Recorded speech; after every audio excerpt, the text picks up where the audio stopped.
안녕하십니까. 한문학 강좌 TV를 맡은 이한영입니다. 예, 반갑습니다. 자, 여러분 어느 정도 노자 도덕경을 이번 기회에 한번 조금 읽어보자라고 큰 기대를 하고 접근하신 분이 아마 많을 줄 알겠습니다. 근데 여러분 한번 조금 우리가 지금 한 3분의 1 조금 아직 안 된 상태에서 한번 돌이켜 보세요. 예. 아유, 별것도 아니네. 이런 생각이 아마 들을 수가 있어요. 아주 비현실적이다. 이런 거는 우리가 미처 생각하지 못했던 영역을 말해 주었다. 그런 부분이 분명히 여러분도 느낄 거고, 저도 느끼는 게 있습니다. 왜냐면은 육아라고 하는 것은 항상 보이는 것, 우리가 느껴지는 것, 이러한 것을 얘기를 했다고 하면은 노자 도덕경에 나오는 이 이야기는 우리가 살면서 미처 보지 못했던 부분, 없는 것처럼 보이는 부분, 그런 부분에 대해서 잘 설명해 놨다고 볼 수가 있습니다. 그러니까 논어나 맹자를 통해서는 어떠한 직선에 관한 것들, 정직하다, 이런 거에 대해서 우리가 도덕적으로 그것을 도덕률로 배웠다 그러면은 노자 도덕경은 그런 것과는 조금 달라진 것, 비틀어진 것, 구부러진 것, 그런 것이 왜 중요한 것이고, 현상에 있어서 알고 보면 이 현상은 직선처럼 보이는 것 같은데 알고 보면은 구부러져 있다고 하는 거. 어떻게 보면 그 순환 논리에 의해서 보면은 그런 것도 또 우리가 생각해 볼 수 있는 게 있죠. 그러니까 도덕경의 재미는 그런 정도라고 이렇게 보시면 되겠습니다. 자, 오늘 우리가 또 배우는 것도 그러니까 인식의 전환이에요. 그런 면에 있어서 도덕경의 가치는 굉장히 높이 평가할 수가 있다. 자, 우리가 한번 오늘 26장 한번 보겠습니다. 이 글은 중간에 예를 들어서 우리가 사용하는 그와 같은 우리하고 문화하고 좀 다른 배경이 있어서 그런 것들이 조금 어렵지, 기본적인 것은 어느 정도 충분히 이해할 수 있는 글이라고 보여집니다. 자, 무거운 것은 가벼운 것의 뿌리가 되고, 여러분 멋있죠? 무거운 것은 결국은 가벼운 것의 뿌리가 되고, 자, 우리는 무겁다, 가볍다라고 하는 것을 그렇게 이분적으로 이렇게 생각하기가 쉬운데 도덕경에서는 그것을 이렇게 이론적인 개념에서 봤다는 것. 처음에 나왔을 때 뭐죠? 높고 낮은 것, 시와 비, 이런 식으로 같이 서로 의존적인 관계에서 사물을 봤다고 하는 것은 재미있는 발상이죠. 고요하다는 것은 여기서는 이제 조급하다 이렇게 생각할 필요 없어요. 움직임, 행동, 우리가 동정이라는 말 쓰잖아요. 정은 동, 움직임에 이거는 임금군이라고 하지 말고 주다. 임금이라고 하는 것은 모든 것의 주인이죠. 그런 뜻이죠. 그러니까 고요하다고 하는 것은 움직임에 사실은 그게 주인이다. 똑같은 말이에요. 근이나 군이나 주체라는 거죠. 자, 여기에서도 우리가 지나가는 김에 요거는 발음이 어떻게 되죠? 근이죠. 이거는 임금의 군이죠. 요 니은 이것도 다 그런 건 아닌데 어딘가 모르게 운율적으로 글을 썼다고 하는 것을 알 수가 있습니다. 이와 같은 이유로 성인은 백서본에는 군자로 나와 있습니다. 뭐 군자가 되었던 성인이 되었던 우리한테는 그게 그렇게 중요한 건 아니죠. 보통 뛰어난 사람 이런 소리죠. 그래도 여기서는 그냥 군자라고 해도 무방합니다. 종일행에 종일토로 길을 떠나는 데 있어서 이제 문제가 되는 건 뭐냐, 이게 어려운 게 아니라 이 분리치중, 치중에서 떨어지지 않는다. 그럼 이 치중이 뭘까? 치중이 뭘까? 이게 어렵죠, 여러분. 그러나 고문을 공부하는 사람들은 이와 같은 이 문화적 배경을 이해를 해야지만이 이 글을 이해할 수가 있습니다. 그러니까 한문이 어려운 거는 이런 것 때문에 치중을 멀리 하는데 이게 무슨 말이냐? 치중이라고 하는 무거운 수레를 말합니다. 무거운 수레. 이것을 의역을 하면은 나라라고 할 수도 있고 근본이라고 할 수도 있어요. 그럼 원래는 자 무거운 수레는 어떤 거를 말하냐면은 옛날에 자 군자들이라든가 벼슬아치 귀족들이나 또는 임금이 어디로 나들이를 나간다든가 이럴 때 가벼운 수레를 타고 갑니다. 수레는. 그리고 군사들은 군을 움직일 때는 병거라 그러죠. 예. 그 이제 마차 같은 거를 타고 가는데 반드시 그 뒤에는 예. 무거운 옷이라든가 음식이라든가 이런 것을 실는 예. 그와 같은 수레를 가지고 갑니다. 그게 치중이라는 거예요. 그것은 무겁죠. 옷이라든가 음식물이라든가 여러 가지 의전에 관계되어 있는 짐들을 실는 수레를 말합니다. 예. 이거는 그렇기 때문에 이 무거운 수레를 말합니다. 예. 그렇기 때문에 이 치중 속의 의미를 한번 여러분들이 생각하세요. 이것을 항상 떨어뜨리지 않는다. 가지고 다닌다는 거예요. 예. 비록, 자, 그래서 이런 글을 보면은 글 쓰는 사람 입장에서 이 문장의 전환이 너무나 간단하게 돼 있기 때문에 어떻게 보면 약간 상상을 해야 될 필요가 있습니다. 예. 비록 예, 여기서도 여러분 문장의 전환이 너무 빨라요. 예, 이런 걸 우리가 예, 글 쓰는 입장에서는 예, 따라가기가 힘든 거죠. 막 질주해가지고 중간중간마다 문장들이 막 간략하게 예, 벌어진 것을 알 수가 있어요. 연관이 뭐냐, 여러분. 예, 제가 그랬죠, 여러분. 해석을 할 때 자기 느낌, 통밥, 예, 이런 게 영이라고 하는 건 영화를 영이죠. 멋있게 보이는 것. 예, 그러니까 궁궐을 뜻하는 거예요. 궁궐. 예, 백서본에는 이것이 예, 황관이라고 나와 있습니다. 그러니까 책마다 조금씩 틀리는 게 아니라 사실은 상당히 많이 틀려요. 그러니까 여러분 이 사람이 성인이고 성인이라고 하는 건 뭐죠? 예, 임금을 말하는 거잖아요. 굉장히 지위가 있는 사람이죠. 어떻게 보면은 또는 지위가 없다 하더라도 상당히 그 사회에서 뛰어난 사람이죠. 예, 그 지도급에 있는 사람이죠. 이런 같은 사람은 비록 호화로운 궁중에 처해 있더라도 잘 살죠. 예, 잘 살더라도 연처라는 게 이것도 요게 뭐죠? 제비연이죠. 예, 연처. 이 처를 거로 나와 있는 데가 있어요. 연거. 예. 우리가 아니야. 얘기 편에 보면은 공자 연거라는 편이 있습니다. 그러니까 연처는 연거와 똑같은 말이에요. 처나 거나 똑같은 말이죠. 연이 뭐냐? 평상시 생활을 말하는 거예요. 평상시 생활에 있어서 비록 호화로운 구중궁궐을 가지고 있다 하더라도 예, 지위가 있는 사람이죠. 초연하다. 초연이면 거기에서 벗어난다. 그러니까 물질에 얽매이지 않는다라는 뜻이죠. 사람이 보통 사람들은 여러분 좋은 집이라든가 명성도 없고 예, 멋진 예, 집에서 살고 그러면은 이렇게 평상시에 그렇게 초연하기가 어렵죠. 약간 거만해지기도 하고.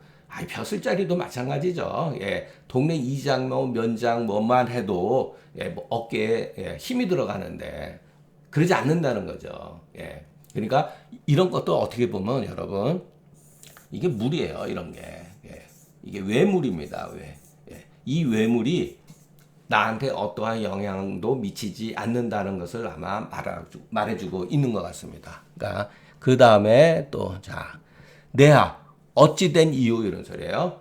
어찌 이런 소리예요. 예. 만승의 임금으로서. 자, 만승이라고 하는 건 수레를 만대를 몰 수 있는 가지고 있는 위치를 말합니다. 그러면 이게 누구죠, 여러분? 천자밖에 없어요. 천자. 예. 춘추 전국 시대에 천자밖에 없는 거예요. 실질적으로 원래는 예. 보통 백승지가 천승지가 그러죠. 제후는 천승지가라 그래요. 예. 그래 만승이라고 하는 이 용어 자체가 시사하는 바가 크죠. 예. 왜냐면은 이런 말을 쓸 수가 없거든요. 예. 천자 이외에는 쓸 수가 없는 거예요. 그러니까 어찌 수레 만대를 움직이는 주인으로서 몸을 예. 천하에 가볍게 할 수 있겠는가. 예. 그럴 수가 없는 거죠. 예. 가벼우면 자기 처신을 가볍게 하면은 네, 어떤 데는 예, 통행본은 신 밑에 신하를 잃어버리고 여기 그 백서번에는 본으로 나와 있습니다. 예, 신하를 잃어버리고 조급하면은 인군의 자리를 잃어버린다. 예. 자, 내용은 뭐 이런 뜻이에요, 여러분. 예.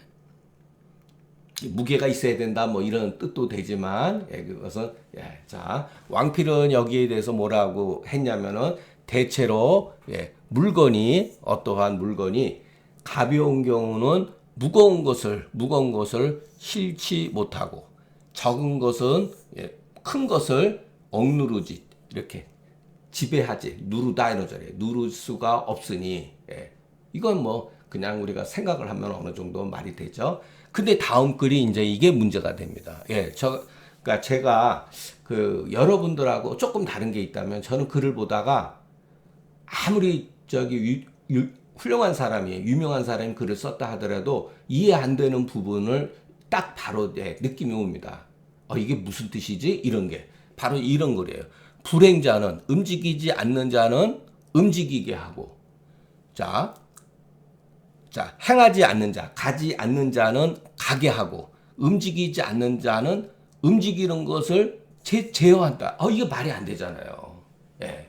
이게 이치가 안 맞는 말이거든요. 왜 뜬금없이 왜 이와 같은 말을 꺼냈는지 이게 이해가 안 된다는 거예요. 예. 그러니까 어떤 사람들은 왕필의 해석을 이렇게 해석을 해요. 행하지 않는 자는 행하게 하고, 움직이지 않는 자는 움직이게, 뭐, 여기는 이제 행으로 봤으니까 움직이게 한다. 이런 뜻으로 해석해야 되잖아요.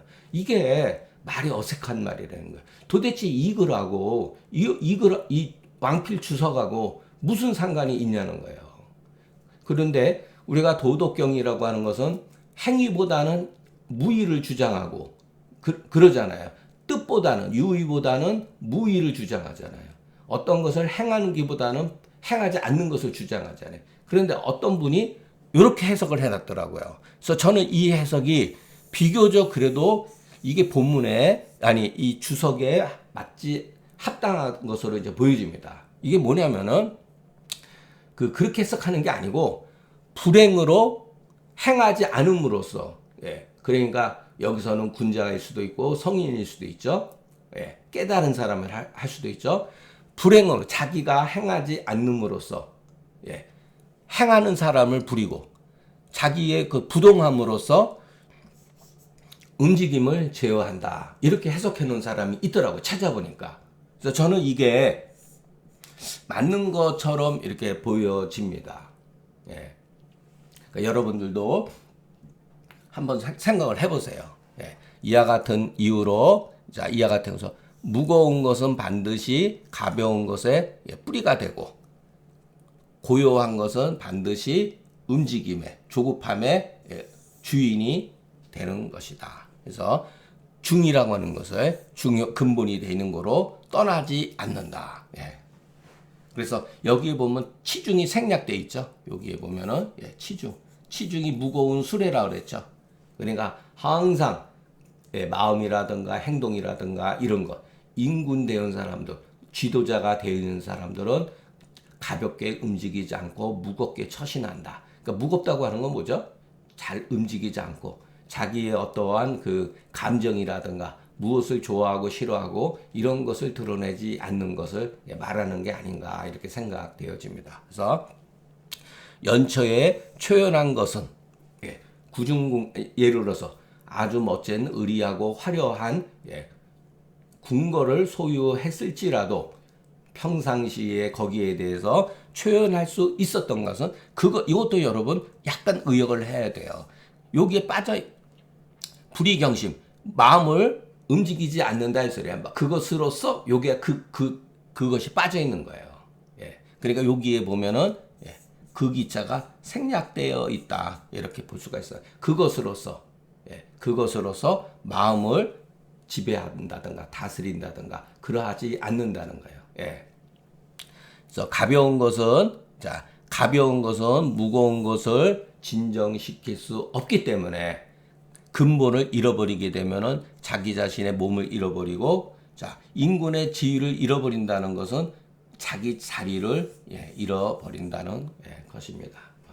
이런 정도밖에 안 되는데 여기에는 반드시 어떠한 고사가 있었을 거라는 거예요. 그것을 그 어떤 분이 이제 이게 한비자 유로라고 하는 책, 한비자의 그 노자를 풀이해 놓은 부분이 있습니다. 거기에는 이 글은 노자의 이 글은 어디에서 나온 거다라고 쓰여진 거예요. 그러니까 예전 사람들은 이렇게 구체적으로 이렇게 생각했기 때문에, 자, 저기 뭐죠? 도덕경은 이치만 얘기했잖아요. 사실이 없잖아요. 여러분, 제가 처음에 우리가 도덕경을 시작했을 때, 노자를 봤을 때, 사람 이름이 어디에도 하나도 없습니다. 자, 의도적으로 그런 거예요. 땅의 위치도 없어요. 이게 도대체 어느 시대의 글이고 누구의 글인지 아무도 모릅니다. 그래도 거기에는 어딘가 모르게 흔적이 나와 있다는 거예요. 우리가 오늘 배울 때 만승지주, 수레를 만대를 움직이는 주인. 만승은 천자 이외에는 쓸 수가 없는 물건이에요. 자, 요거는 전부 다 전국 시대를 말하는 거예요. 춘추 시대인지 전국 시대인지 잘 모르겠습니다. 그것은 조나라 무령왕이, 이 사람은 요거는 여러분 주부를 읽으면 안 돼요. 주보로 읽는 겁니다. 우리가 이제 춘추 자전에 보면 이런 거에 대해서 자연히 알게 돼요. 이거는 주부가 아니라 주보로 읽어야 돼요. 무령왕은 아주 뛰어난 임금이었다. 그래서 조나라의 영역을 크게 확대하고 국력을 키워놓았다. 여기까지는 참 잘했죠. 그런데 일찍이 그 자리를 자식한테 넘겨주었다. 그러면 자식이 여러분 하나 둘입니까? 살아생전에 이제 권력 다툼이 일어난 거예요. 결국 왕자들 사이에 분쟁에 휘말려 가지고서 감금당해 버려요. 아버지가.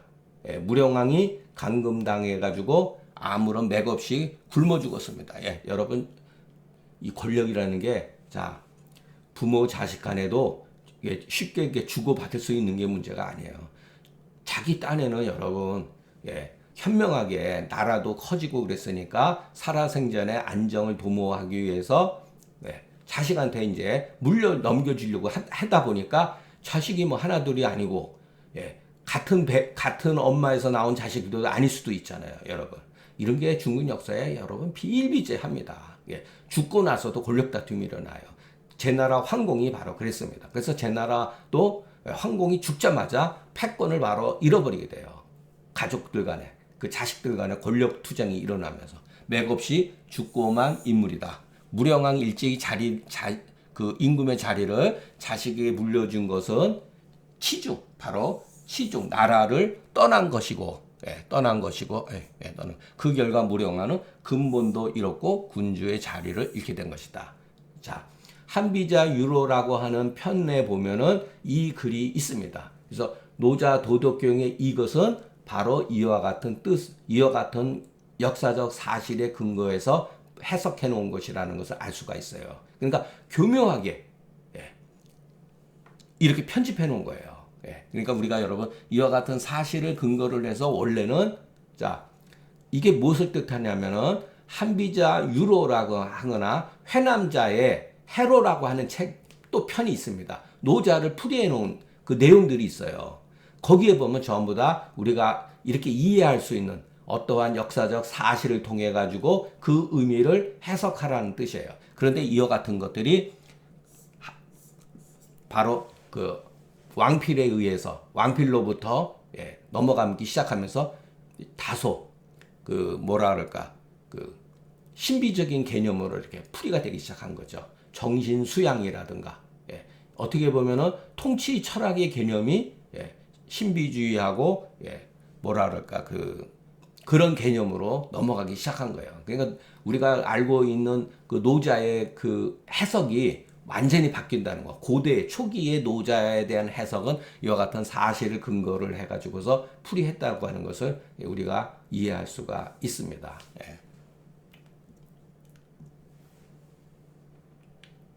뭐 이런 거에 대한 얘기를 하자면 뭐 한도 끝도 없고 그런 진도는 나가야 되니까 여러분 권력이라고 하는 게 이렇게 무섭습니다. 안 주면 뺏는 게 권력이에요. 그게 또 어떻게 보면 현실이죠. 근데 나라가 어지러울 때 그와 같은 일이 발생되어지죠. 나라가 안정되고 선진국이 되려면은 정치의 어떠한 그 흐름이라든가 이런 것들이 투명하고 분명해야 되는데 우리 사회도 굉장히 불투명하잖아요. 지금 문제가 심각하죠, 사실은. 그러니까 우리도 이런 틀에서 보면 난국으로 들어가고 있다. 우리나라도 난국으로 드러나가고 있다라는 것을 제가 봤을 때는 참 많이 걱정이 되어집니다. 자, 그 다음 27장 보겠습니다.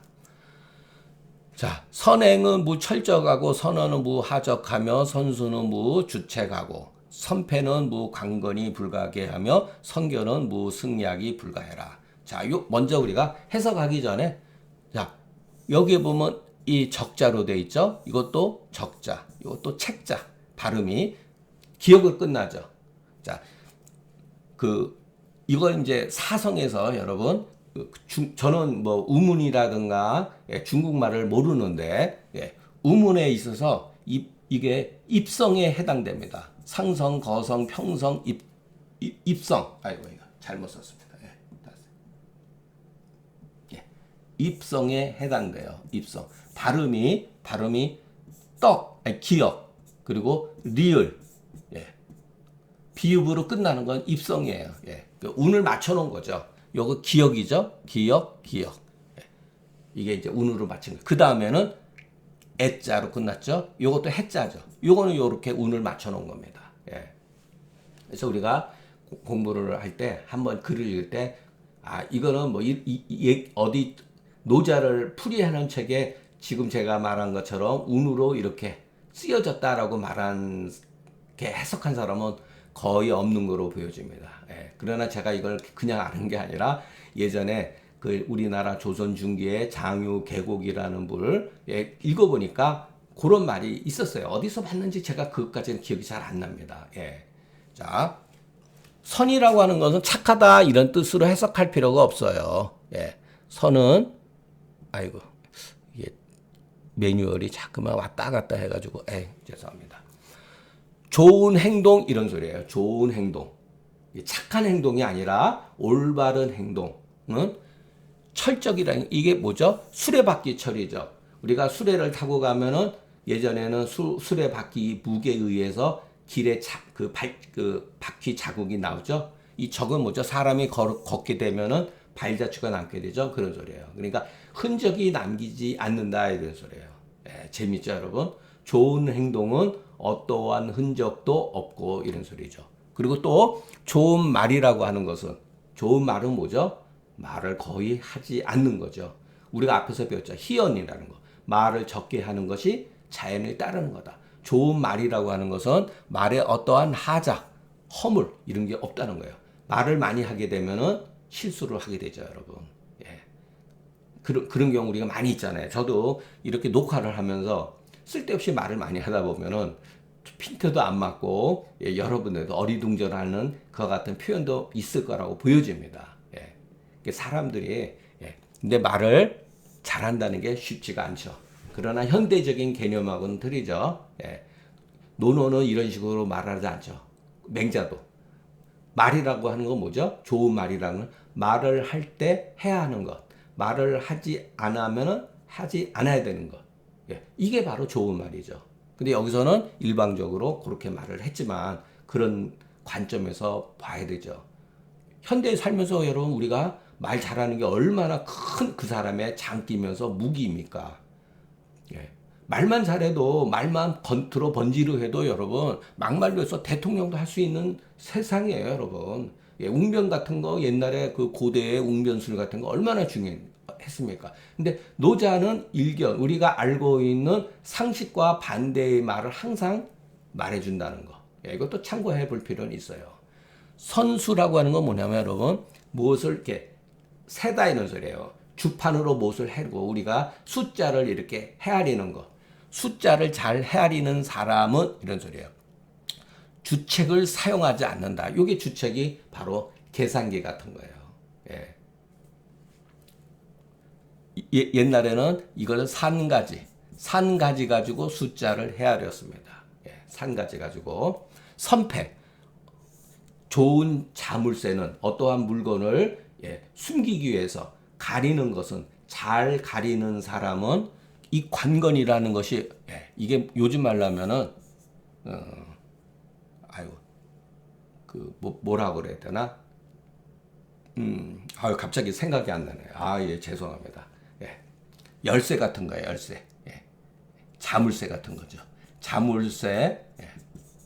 자물쇠 없어도 자물쇠를 설치하지 않았어도 열을 수가 없다. 그리고 잘 묶는 것은 승약이라고 하는 건 새끼줄 같은 거예요. 예. 새끼줄 없이도 새끼줄을 사용하지 않았어도 풀을 수가 없다. 이런 뜻이에요. 예.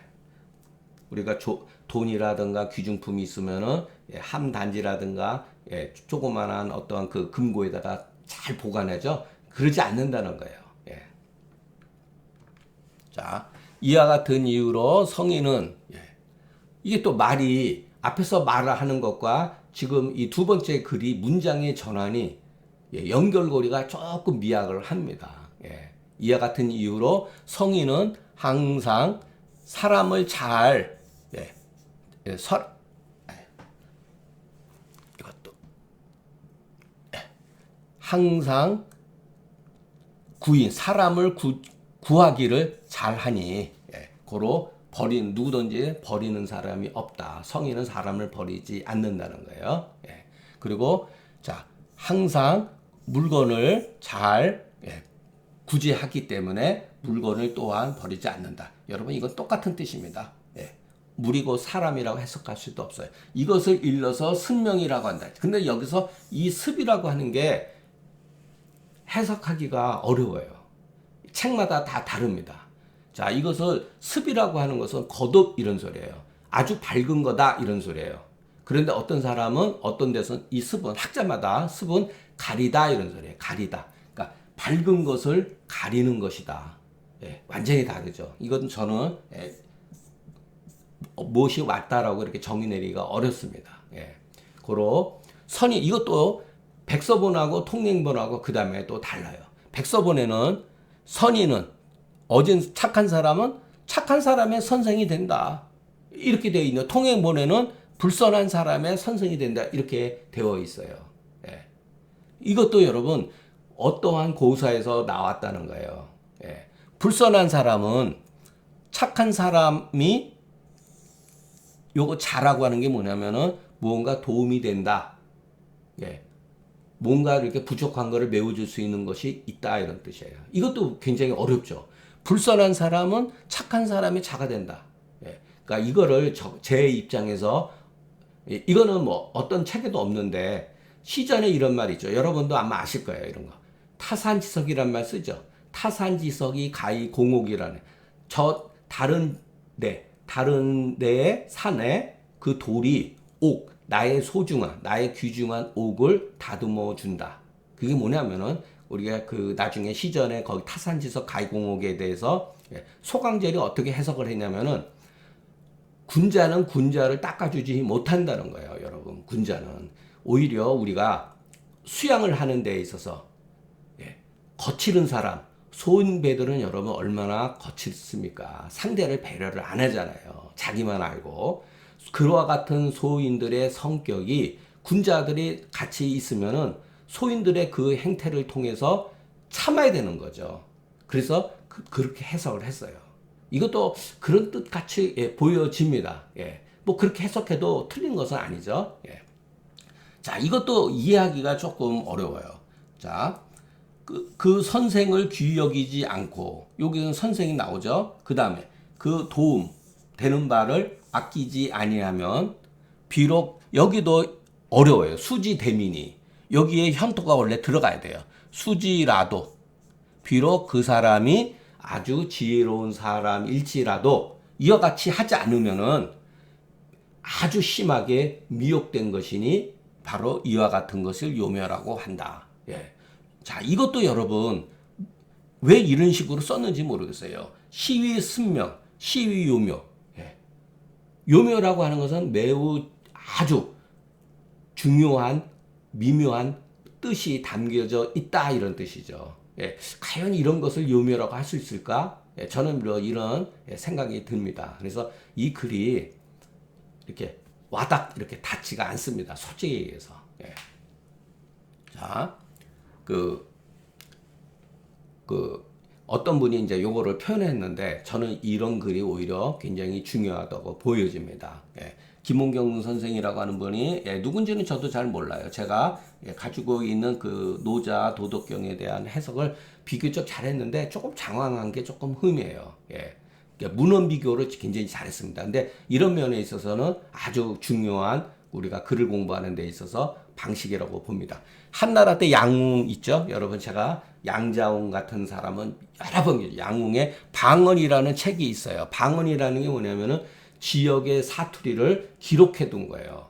똑같은 예를 들어서 이 호자를 예를 들어서 이 호자 어조사호 또는 지역에 따라서 어조사 또는 우를 쓰는 거예요. 이게 전부 다 방언이에요. 방언. 어느 지역에서 호자는 예를 들어서 초나라에서 쓰였던 방언이라는 거예요. 예를 들어서 정확한 건 아닌데 제가 얼핏 기억될 때 그래. 방언에서는 자물쇠는 산해관 동쪽, 산해관을 중심으로 해서 산해관 동쪽과 진초 사이에서는 건이라고 썼다고 합니다. 그리고 서쪽에서는 이 약이라고 자물쇠를 어느 쪽에서는 경상도에서는 건 또는 예를 들어서 전라도 쪽에서는 약 이렇게 썼다고 합니다. 그래서 약을 쓰는 백서본은 산해관 서쪽에서 편집되어진 것으로 보여진다. 이렇게 되는 거예요. 그러니까 여러분 우리가 글을 공부하는데 책을 보는 데 있어서 이런 것도 굉장히 중요한 거예요. 도대체 미스터리거든요. 이 노자라고 하는 도덕경, 노자라는 사람이 실제 인물인가? 그리고 도덕경의 그 글을 보면은 이와 같은 것을 흔적이 남긴 거예요. 이 편집한 사람은 어딘가 숨겼지만 그 사람이 사용하는 말 가운데는 그 지역의 사투리라든가 그 지역에 쓰이는 그 같은 물건의 이름이 기록되어 있다는 하는 것을 알 수가 있죠. 그래서 결국 뭐냐면은 노자 도덕경은 진나라의 누군가에 의해서 편집되어진 것을 알 수가 있다고 합니다. 더 구체적으로 말하면은 진나라 초기에 그 진시황 죄송합니다. 진시황 그때 그 아버지라고 하는 사람이지만 뭐 그 사실 여부는 알 수가 없어요. 누구냐면 여시 춘추 여불이라고 하는 사 여불이 여불위 여시 춘추를 지은 사람이죠. 그러니까 여불이도 마찬가지로 원래 이 사람이 장사꾼이었는데 나중에 재상까지 갑니다. 근데 여불이가 그 여시 춘추라는 책을 저술을 했어요. 실제로 자기가 쓴 게 아니라 자기 식객의 많은 식객들로 하여금 글들을 모으게 했습니다. 그게 바로 여시 춘추예요. 그러니까 여시 춘추는 그 당시 시대적 상황이라든가 이런 것을 이해할 수 있는 문헌적 가치가 굉장히 중요한 책입니다. 뭐 저는 한번 살짝 이게 뭐랄까 가볍게 한번 읽어본 적이 있어요. 여부리가 뭐라 그랬냐면은 여시춘추를 하고 나서 함양간 위에다가 여시춘추를 올려놓고 누구든지 여기에서 한 글자도 고칠 수 있는 사람이 있다면은 3,000냥을 준다라고 이렇게 공고를 했어요. 그만큼 자부심이 있었던 거죠. 여시춘추에 대한. 그런데 여부리가 편집해놓은 그 당시에 사람들이 써놓은 여시춘추에는 노자의 해당되는 글이 하나도 없었다는 거예요. 오히려 여부리의 그 책에 나와 있는 내용을 교묘하게 편집해 놓은 것들이 소위 말해서 도덕경에는 보여진다는 거. 그것을 근거로 해서 노자 도덕경이 이 당시에 편집된 것이 아니겠는가. 여시 춘추 이후에 편집되어진 게 아닌가. 물론 그 도덕경에 나와 있는 그 내용들이 모두 진나라 이후에 벌어진 것을 기록한 건 아니라 그 전에도 어느 정도는 글들이 이렇게 주인 없이 이렇게 흘러다녔다고 할 수가 있죠. 그것을 다 모아놨다 이렇게 볼 수가 있습니다. 자, 요거에 대해서 한번 여러분들이 한번 읽어보시면 선한 사람은 선한 사람의 스승이요. 백서번은 이렇게 돼 있어요. 불선한 사람은 선한 사람을 결국은 선한 사람을 돕는 자다. 돕는다. 자자를 여기서 이렇게 돕다. 이렇게 해석하는 거죠. 이게 뭐냐면은 자 한비자 유로라고 하는 한비자라는 책에 유로라고 하는 편명이 있어요. 유로는 그야말로 노자를 밝혀준다 이런 뜻이에요. 여기 뭐 어떤 글이 있냐면 은나라 주왕이 은나라 이게 은나라가 상이죠. 상이라고 그러죠. 상나라의 마지막 임금 주왕이 폭군이라고 합니다. 주나라 요거는 여러분 이 주를 말하는 거예요. 여기도 여러분 이렇게 써놓으면 여러분들이 여기에 무슨 말인지 모릅니다. 여기에도 여러분 주왕이라고 그랬고 주나라의 문왕이라고 이렇게 쓰면 왕이 둘이 돼버리잖아요. 이게는 잘못 이해를 하면 큰일 납니다. 이때는 주나라 문왕은 이름이 창인데 이름이 창인데 서백이에요. 서백. 서쪽의 제후입니다. 서백. 서쪽의 제후예요. 나중에 문왕은 원래가 왕이 아닙니다. 문왕의 아들 무왕이 역성혁명을 통해 가지고 자기 아버지를 왕으로 추존한 거예요. 그렇기 때문에 서백이라고 쓰는 게 원래가 맞습니다. 그때 서쪽의 제후라는 뜻이에요. 그러나 이 서백이 창이 어떤 옥판이 있었다고 그랬는데 제가 옥판은 뭔지 자세히 살펴보지 않았어요. 바빠가지고 뭔가 진귀한 것을 어떠한 법률을 기록해둔 어떠한 그 문서 같은 것 같아요. 이것을 듣고서 자 은나라 주왕이 문왕이 옥판이 있다는 것을 듣고서 어떻게 들을 수가 있죠, 여러분? 이것도 여러분 생각을 해보셔야 돼요. 문왕 같은 사람이 이것을 떠벌렸을까요? 아니에요, 여러분. 간첩들이 전부 다 가서 각 제후들의 근황을 다 항상 예의주시했기 때문에 알 수 있었던 거예요. 그러니까 누군가가 은나라 주왕한테 그랬겠죠. 저기 서백이한테 옥판이 있다고 합니다라고 누가 말을 했겠죠. 그러니까 글 속에는 여러분 그런 게 내포되어 있는 거예요. 가만히 구중궁궐에서 제후들이 있어가면 나라 뺏기는 거죠. 그러니까 항상 간첩들 요즘의 말로 하면은 간첩이라 할 수는 없어도 그 외교를 담당하는 사람들이 전부 다 예의주시하고 있다는 것을 알 수 있는 거죠. 그래서 사람을 보내서 자네한테 옥판이 있다고 했는데 달라고 그랬던 거예요. 그런데 그 당시에 그 서백의 입장에서는 교격이라고 하는 사람은 그 주왕의 어진 신하였어요. 요 주왕의 굉장히 충직한 신하였어요. 이 사람이 만약에 왔을 때는 그것을 주지 않았다는 거예요. 근데 비중은 주왕의 아주 그 간신이죠. 간사한 신하가 왔을 때는 그것을 줬다는 거예요. 일부러.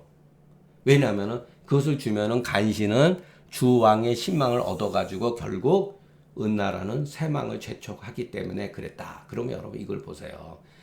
공자나 맹자 같은 분들은 문왕이 그 역성의 뜻을 가지고 있지 않다라고 했지만 실질적으로 마음속에는 은나라가 멸망하기를 바랬다고 하는 흔적들이 나타난다는 거예요. 여러분 우리가 생각하는 것만큼 하운주 시대의 요순, 우탕, 문무주공이 성인이라고 하는 것은 소위 말해서 육아의 입장에서 약간 날조해 놓은 거다 이렇게 볼 수가 있습니다. 결코 여러분 한 나라를 세우는 사람이 단순히 우리가 생각하는 것만큼 성인이다. 아주 뭐 어쩔 수 없다. 뭐 그렇게 생각을 하면 안 됩니다.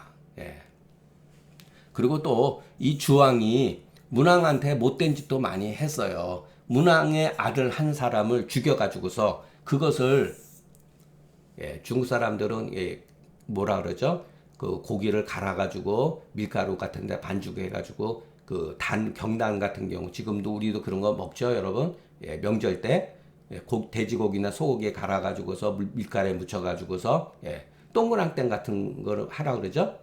그런 걸 만들어가지고 문왕의 아들을 죽여가지고 그런 식으로 해서 문왕한테 먹게끔 했다는 거예요, 여러분. 근데 문왕은 다 참았다는 거죠. 먹었다는 거예요. 그게 이제 야사에 나옵니다. 자, 왕필의 주석을 보겠습니다. 자연을 따라서 행해야. 자, 이 조라고 하는 게 이제 우리가 느낌으로 해석하면 된다 그랬죠. 조라고 하는 건 무엇을 만들다, 행위하다 이런 소리죠. 의도적으로 우리가 어떤 물건을 어떠한 행동을 한다든가 뭘 할 때는 여러분 계획을 가지고 있죠. 그런 뜻이에요, 여러분. 계획하지 않고 어떠한 일을 이룰 때 벌리지 않느니 이런 소리예요. 그러니까 여러분 실질적으로 하지 않는다는 게 아니에요. 조작하거나 인위적으로 무엇인가 이것은 내가 했다라고 하는 의도를 가지고 있지 않는다는 뜻이지, 아무것도 행하지 않는 게 무의라고 하는 게 아니라 순류의 행, 자연을 따라서 행하는 게 바로 무의입니다. 아무것도 행하지 않는 게 아니라 행하는데 그것이 무의라는 거예요. 나라고 하는 거, 논어에서 말하면 무아죠, 무아. 나라고 하는 이 관점, 무의, 이게 없는 거죠. 내가 했다, 이런 게 없다는 뜻이에요. 여기 순류의 행이라고 그랬잖아요. 순류의 행하는 것이 바로 무의라는 거예요. 그렇게 하게 되면은 사람들이 이루게 되고 어떠한 흔적도 없게 된다. 이렇게 해석을 해놓은 겁니다. 물의 성질을 따라서 사물에는 사물마다 어떠한 그 이치가 담겨져 있죠. 자, 여기도 여러분 생각을 해보세요. 어떤 게 자연이죠, 여러분? 어떤 게 여러분 물의 성질을 따르는 거죠? 그냥 가만히 있으면은 어떤 것이 자연인지 알고 어떤 것이 물의 성질인 것을 알 수가 있겠습니까? 이 글이 가지고 있는 허점이에요, 여러분. 바보, 지식이 없는 사람이 과연 물의 성질을 알 수 있을까요? 물의 성질을 알아야 따르죠. 소는 앞에서도 말씀드렸죠. 소의 물의 성은 뭐죠? 묵은 곳을 잘 치며 뛰지는 못하지만, 멀리 갈 수는 없지만 밭을 가는 데 있어서는 말이 아니라 소잖아요. 소를 땅을 갈 때 어떡하죠? 콧뚜레를 뚫죠. 그리고 뒤에다가 쟁기제를 붙이죠. 그게 바로 물의 성입니다. 이거는 사람도 마찬가지예요. 자로 같은 사람은 용감하고 정치를 잘했기 때문에 공자가 그 사람의 나쁜 점은 제재하고 좋은 점은 키워줬잖아요. 자하는 말을 잘했고, 아내 같은 사람은 덕이 있었고, 그게 바로 물의 성입니다. 그러려면 어떻게 해야 되죠, 여러분? 그게 바로 우리가 대학에서 배웠던 경물치제예요. 여러분, 무식한 사람이 어떻게 자연을 압니까? 아무런 지식이 수반되지 않는 사람이 어떻게 물을 성냐? 이거 보면은 그냥 뭐 저절로 이루어지는 것처럼 보여지죠. 결코 그렇지 않다는 것. 이게 바로 글 속에 다른 어떤 것을 우리가 배워야 된다는 것. 그래서 바로 경물치제예요.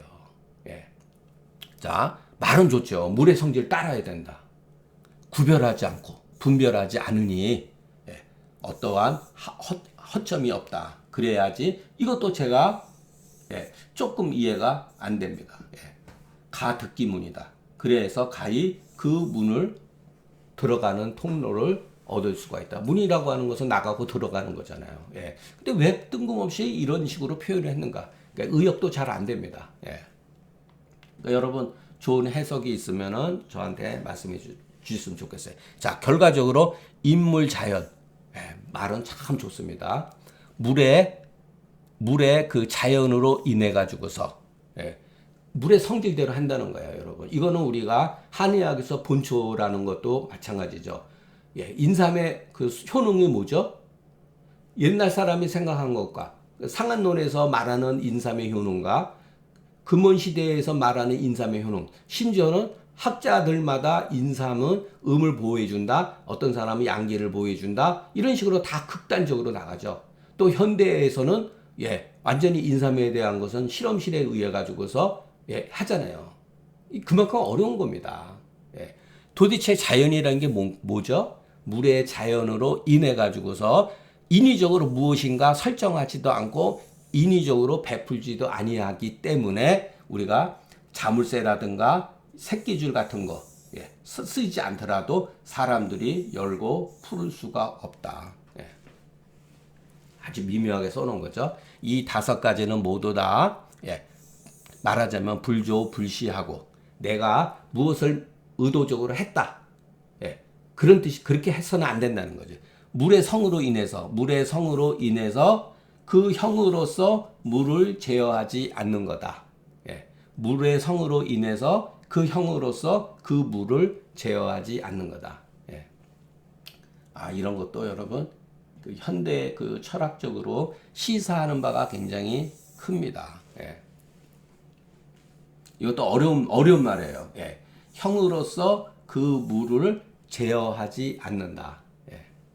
이게 참 해석이 여러 가지로 나타날 수가 있어요. 중요한 것은 물의 성이죠. 우리가 일을 한다 하는 것은 물의 성을 거스르면 안 되는 건데 물의 성을 건드려 가지고 하는 경우도 굉장히 많이 있죠. 어떻게 보면 여러분 우리가 댐을 쌓는데 그게 물의 성을 거스리는 거잖아요. 흘러가는 물을 막는 거 아니에요. 그런데 그럼에도 불구하고 왜 댐을 쌓고 저수지에다가 물을 담고 그러죠? 물이 고갈될 수 있기 때문에 현대 같은 경우는 댐이라든가 물을 저수하지 않으면은 제가 지금 속초에 살고 있는데 최근에 몇 년 사이에 아파트가 굉장히 많이 들어서 있습니다. 그러면은 제일 문제가 되는 게 뭐죠? 물 부족 현상이 발생이 되죠. 지금 전국적으로 우리나라도 우리가 어렸을 때만 해도 금수강산 아니에요. 정말 깨끗한 물이 넘쳐나왔었죠. 그러나 지금 우리도 물 부족에 살고 있잖아요. 그러면 물을 어떻게 해야 되죠? 평상시에 물을 보관해야 되죠. 그게 어떻게 보면 물의 성질을 그대로 이용하는 건 아니잖아요. 인위적인 조하고 시하는 거죠. 그래서 자연이라는 게 우리가 생각하는 것처럼 그렇게 자연대로 살 수가 없다는 것. 성인은 형태와 이름을 설립하여서 물을 검속하지 않는다. 불자는 여러분 맨 나중에 해석하는 거.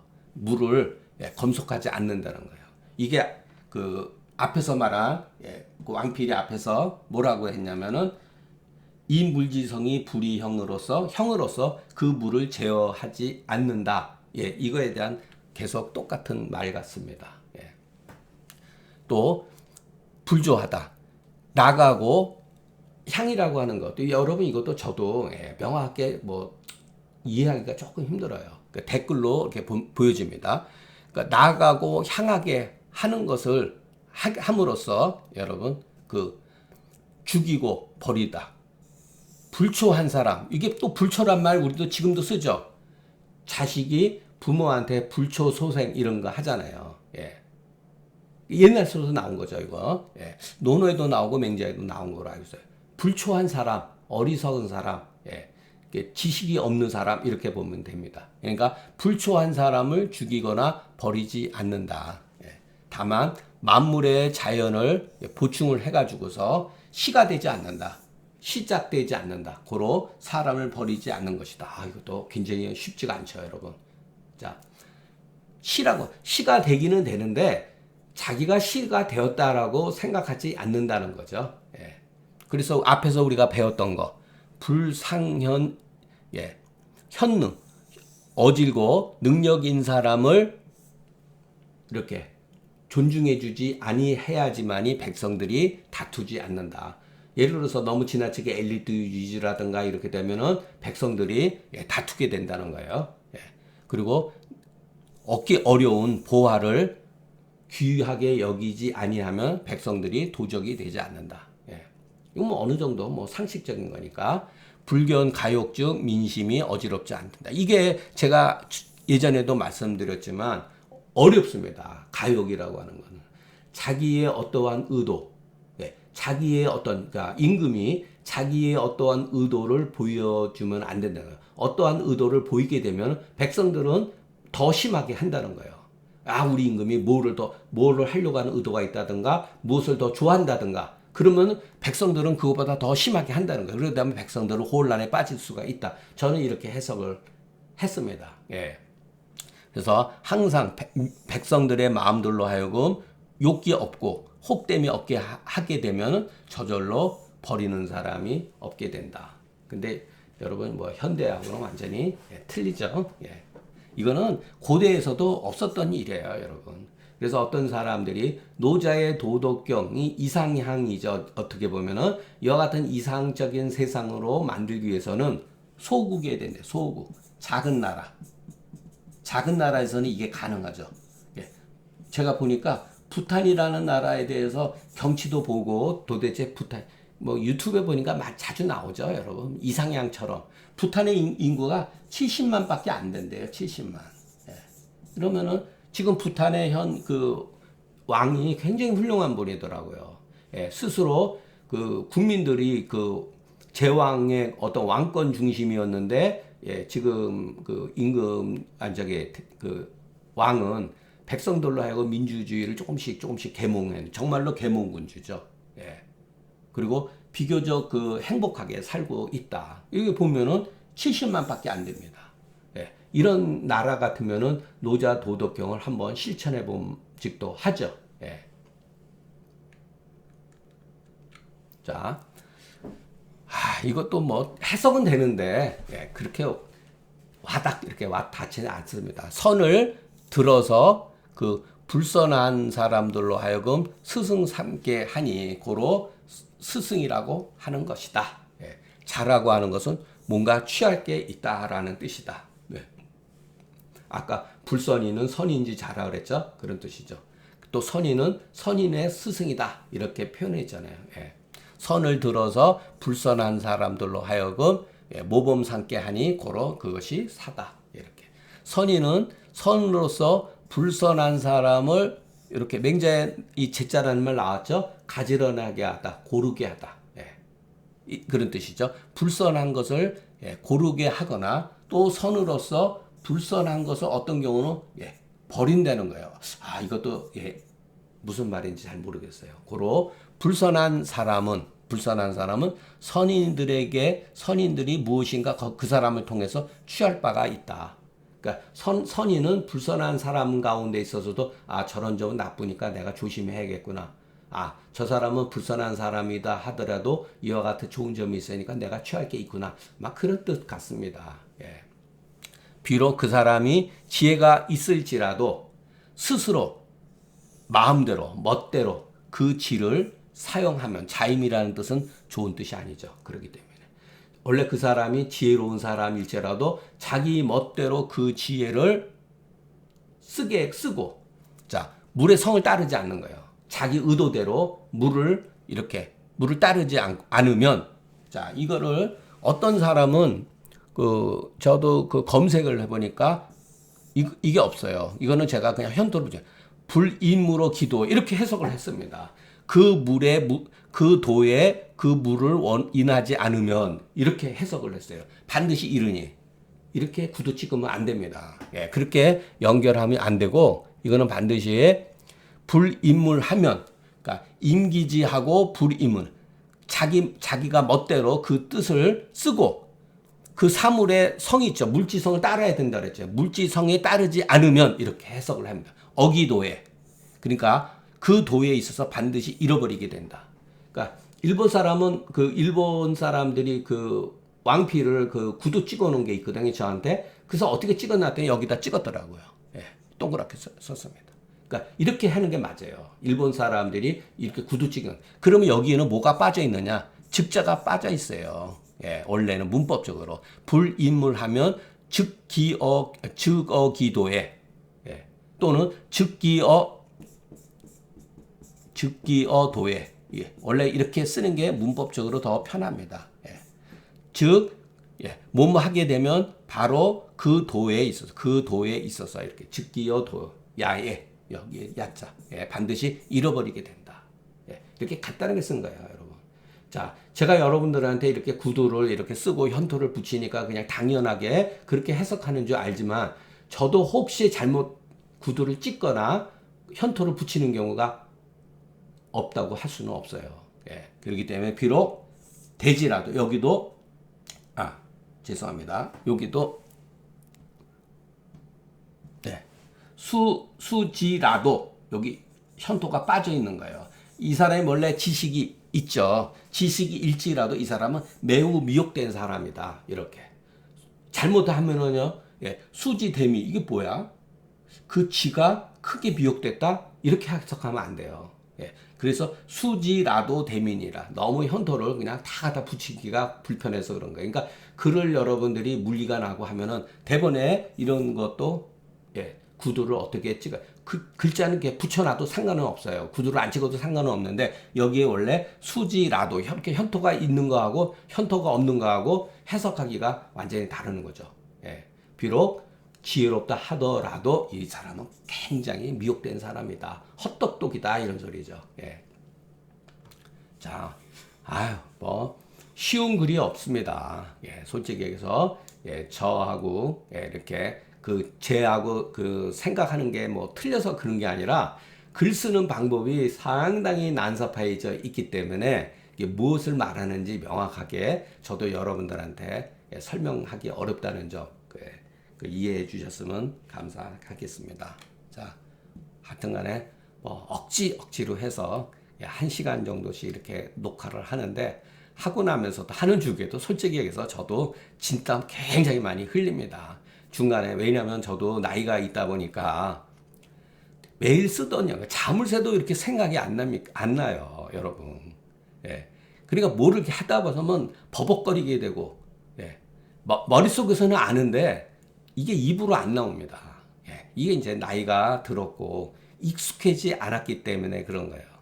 예, 상한론 강의할 때는 그래도 많이 읽어봤고 익숙해져 있기 때문에 제가 의도했던 용어라든가 단어라든가 어떤 형용사라든가 이것을 그런대로 적재적소에 맞춰서 이렇게 말씀드릴 수가 있는데, 이건 뭐 평상시에 여러분 그런 거 있잖아요. 어떤 우리가 탤런트가 어떤 그 얼굴은 생각이 나는데 이름이 생각이 안 나는 거예요. 갑자기. 예. 그런 게 있잖아요. 가수라든가 아주 유명한 가수고 세계적인 가수인데도 갑자기 생각이 안 나는 거예요. 예. 그러니까 제가 강의하면서 그런 거를 굉장히 많이, 예, 느낍니다. 예. 자, 오늘 강의는 여기서, 예, 마치겠습니다. 여러분 그냥 재미로 여러분 우리가 제가 전문가가 아니기 때문에 한 말 또 하고 그러지만 재미있게 그냥 가볍게 들으세요. 그리고 여러분들이 관심이 있으면 한문 공부를 통해 가지고서 많은 사람들이 여기에 뭐랄까 주석이 붙여놓은 거 있어요. 그래서 주석을 보다가 자기 마음에 맞는 거는, 예, 메모해가지고 그렇게 기억을 하면은, 예, 좋을 것 같습니다. 예, 오늘 강의 여기서 마치겠습니다. 예, 감사합니다.